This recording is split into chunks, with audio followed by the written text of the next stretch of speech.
Houkhiba numit kharani asida ka henna nong chubana maram oiraga Jammu and Kashmir ke Ramban District ke Chenab turel ke mayada leiba Dharamkund khungang da ising Ichao Amadi Landslide Thokpadagi Meeoi Leikhidre Meeoi amana Thiba khangdana leiri hairi Pawasina hai Houkhiba numit kharani asida Houkhiba kanban nong na maram oiraga Ramban District ke akoibada ising Ichao yauna landslide na chingba thokhe masina maram oiraga maikei adomda leiriba yum kai kaya amangata thokre Meeoi kaya amana mayumda leiba phangdaduna safagadaba mafamsingda changjafam lawduna leinari hairi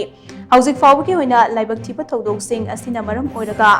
Meeoi ahum Leikhidre Meeoi amadi Thiba khangdana leiri hairi thodok asina maram oiraga khungang asigi maikeida leiriba national highway gi paringi tongan ba mafamsingda lambi faunaba yadana leiri hairi thodok asigi matangda local authority na fongdorakpagi matung inna ising Ichao asina Dharamkund village ki yum tara rom ising na thumjinkhre yum kunthra rom na chauna kaiba thokre Dharamkund police amade district administration na Ichao asina sokallaba Meeoi sing safagadaba mafamsingda hondokpagi thabak hauzik akanba mongda chathari hairi